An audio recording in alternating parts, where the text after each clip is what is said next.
So, back on the van today, and before I start, there's one thing that really annoys me. So, the tapes I bought for the roof came from Temu at about €5 for the, so €15 for the 5 metre roll. And I thought, okay, I need some quickly, I'll go and buy it from Amazon. Twice the price. Okay, fair enough. But it'll be good quality, made in the USA, or made in France, or made in England, or made in somewhere. Go, guess what? That's what came. Okay, cost me twice as much. Even got the same labels on as Temu include with theirs. And anyway, I needed it, so I've got no choice. But let's crack on and get a bit more done.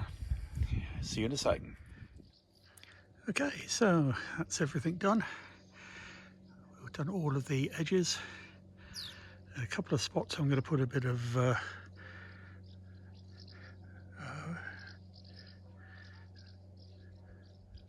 Silk Effects on it, couldn't think of the name there, just to finish off the edges.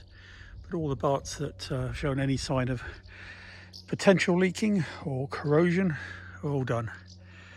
Now, the thing to remember, nobody sees your roof, so be generous, because leaks cost an awful lot of money and are very difficult to rectify. So a little bit of time and effort on the roof, make sure all of those seams are done, will pay dividends. And we've got all of the house martins out tonight, or swifts actually, not sure what they are, house martins probably. Okay, that'll do for today. I shall see you in the morning. Okay, back again. Got a bit of cloud this morning and a bit of rain coming in, so I'm glad I finished off the ceiling of the roof yesterday. And whilst I'm up there, I noticed that we've got a few issues with some of the edge trim, which I will now show you. So, this awning trim here is held on with a series of screws, and a couple of them are missing and some of them are so loose they've been in and out a couple of times, I think, in the past. So going to use the usual matchstick repair. So basically we just push this in to block off the hole, and then push the screw and tighten the screw up, and it should just grab in there quite nicely. So I'll just crack on, get some of those done, and I have ordered a replacement insert, so hopefully that'll arrive shortly. And I know what I've done, I've underestimated how much I'm going to need. Story of my life. Anyway, let's crack on and get this done. So there you can see I've just pushed the matchstick into the hole, as far as it'll go, and then snap it off, get rid of the debris, push that back in there, and that one back in there, and now we should be able to screw this in and secure it, which I will now do. There you go, nicely tightened in. And it's just where the screws have been taken in and out a couple of times, and it just enlarges the hole, and the wood from the matchstick there just opens it all out a little bit, but it'll all be sealed in with the strip anyway, so that's good. I'm quite happy with that. On to the next one. Just a bit of an update. So the orange vinyls arrived for the Cricket, so we're going to be having a go later on at reproducing some of the logos off the side of the van. And I've got a bit of a problem. So as you know, we're building the shower, and I need to line the walls with something waterproof. So I did my research and I got in touch with the company that was supplying sheets of PVC and asked them what they recommended, and they came back and said use 5mm thick PVC sheeting. What I didn't realise is that PVC sheeting comes in two different types. There is rigid PVC, which is basically what I want, and then there is expanded PVC. And so we've done all the measurements, everything's absolutely spot on, but what they've sent me is actually called foam. Now, fortunately, I was able to get in touch with the company and they've agreed to take it back and give me a full refund because, well, guess what? They don't supply rigid PVC. So now we're back to searching for some. I have a trip to a DIY store today to go and see if they have something suitable. But it has put things on a back burner a little bit with regards to the shower. So, yeah, we'll be back when I know a little bit more about what's available locally. So another bit of good news is that we did all the sealing yesterday. Sorry, resealing yesterday. And last night we had some horrendous rainstorms, thunderstorms. I don't know if you can still see the water pooling on the roof there. Anyway, the good news is that we have no leaks. Everything is completely dry in here. It's a mess because we're working in here. But no more leaks, no more wet coming through. So that's the good news for today. So I'm off to go and have a look in the DIY stores for some new rigid PVC, and I'll be back. Okay, quick trip to the hardware store, and we've got what we need. These all clip together and are completely sealed, solid PVC with a gloss finish, so they're completely waterproof. And I've also managed to pick up some wallboard, which is coated MDF, and that's going to be used for the front to replace the chipboard that was up on the ceiling. So all ready to go. Okay, so we're now back from the hardware store. I've got my planks. They all slot together, so they're all make a completely waterproof joint. They're 37.5mm wide, so we'll be using 3 of them up here, and then I've got a 25 one, which will take it up to about here. So I'm going to put a finishing piece across the top as well. I didn't feel comfortable cutting them lengthways, so yeah, we'll do that. So I'm going to adjust things slightly because these planks are actually 8mm thick.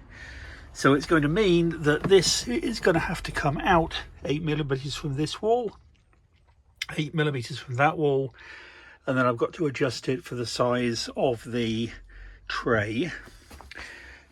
I've bought some 10mm thick ply, which is going to create the wall, which is going to run up and down here. But I will get everything else in place before I start fixing that. And I've got angle brackets that will fix it to the wall, to the floor underneath the shower tray. I've got 2 aluminium posts, white ones, that are going to match, which are going to form the sides of the doorway. And then I've got some of this existing wood here, which I'm then going to put out as an extension coming out away from there, so that we actually have a closure on this side. So that's the plan. First things first, get some measurements done, and then work out what I need to do to cut it. And we'll see how that goes. Hopefully, okay. I'll be back soon. So, just getting ready to start putting up some of the panels, and I've noticed here that we've got a couple of the brackets for the cupboard that are sticking a bit proud. I just use that as an example. So we've got a little bit coming out there, which I could probably work around, but I think what I'm going to do is replace it with some angle brackets. I can't do it from the inside because we've got shelf brackets in there. Can't really see that, it's too dark. So I'm just going to put a couple of little angle brackets in there to hold this cabinet in place, and then I can just shave a tiny fraction. These are only very thin, and I could just shave a little bit off the brackets there, off the panels, to keep that in place. So just crack on with that, and then we can start measuring up and working out for the panels, cutting those. Never cut those before, so not quite sure how that's going to go, but a few YouTube videos have suggested that I could just use a very sharp Stanley knife and they should snap. So I do have enough. What I was talking about yesterday was that we were going to have to use 37.5s all the way up and then put a 25 on the top. Well, I didn't realise, but the pack that I bought that had what I thought to be 5 panels in them actually come with 6.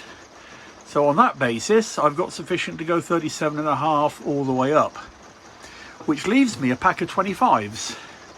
And I'm thinking I could put the 25s up there and make a ceiling out of them, because they are intended for wall and ceiling.